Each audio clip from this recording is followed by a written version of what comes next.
Welcome to the 2008 Geneva Motor Show.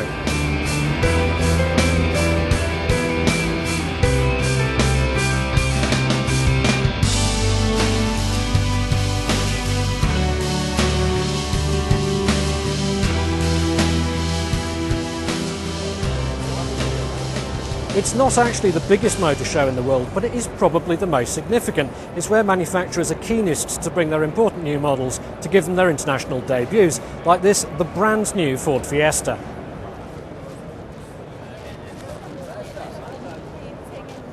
Now, you've got to forgive the colour of both of these show cars, although Ford say that people will be able to select them in either hue. This is one of the most significant cars of the show, though, simply because so many of them are going to be sold throughout Europe. And here are the headlines. It's on sale in October. There's going to be the usual huge variety of engine and trim versions, including the hot ones they won't tell us about yet. But perhaps more significantly is the fact that Ford confirm that they're going to build a super economical version which will have under 100 grams per kilometre of CO2.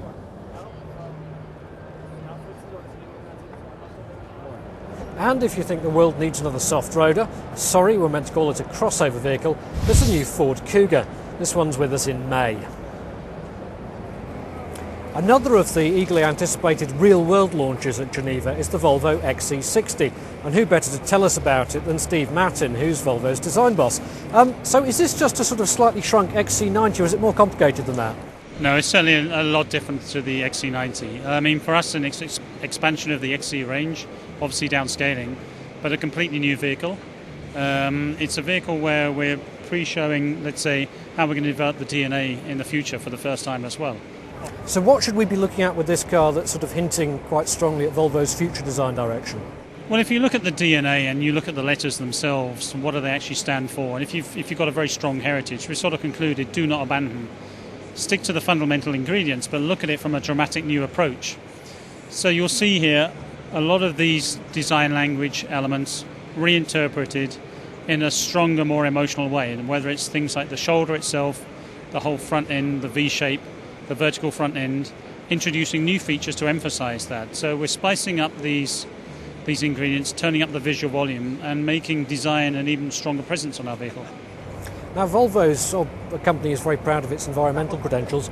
How have you squared that with developing an off-road or an SUV? Well, we like to talk about crossovers rather than SUVs. As you see, it's not the typical SUV. It's a very sleek type of vehicle. We have a number of engines, obviously, that we're bringing into production at the start, but we're also going to introduce, within the first year, a front-wheel drive vehicle or variant with 170 grams. So it's then taking it to the environment as far as we can within the prerequisites. So, thank you very much.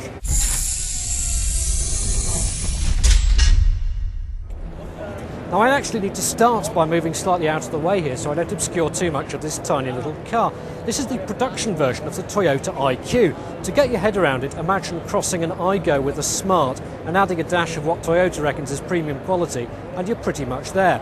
And an impressive amount of the original show concept has actually made it into production reality, including the 3+1 seating arrangement. The final range of engines haven't been announced yet. We know there'll be 2 petrol, 1 diesel motor, and that one of them will manage to get under the magic 100 grams per kilometre of carbon dioxide. One of the most eagerly anticipated cars in Geneva this year is the new VW Scirocco. 2 comments. First, it looks far better in 3 dimensions than it does in 2, and second, it looks far better in red than it does in white. In fact, the only real downside is the interior, most of which seems to have been lifted straight from the Golf. Another late-to-the-party compact 4x4 is the Renault Calais, and on this evidence it looks like the company's much-vaunted design renaissance hasn't quite started yet. Geneva, like all motor shows, means some fairly intense rivalry between the German manufacturers. In this case, in the green corner, we've got BMW with a raft of new efficient dynamics models intended to cut emissions and fuel consumption even further.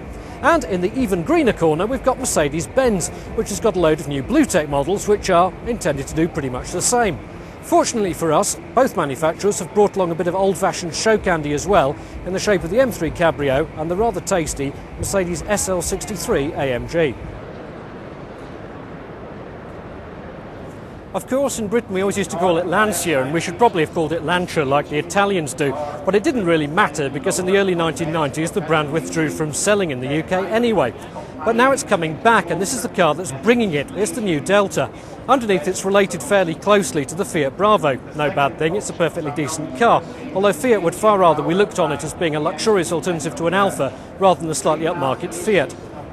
The design is certainly distinctive inside and out, and although I don't think it's going to be to everybody's taste, it's certainly got plenty of character, and it should be an interesting alternative choice to people who are looking for something a bit different.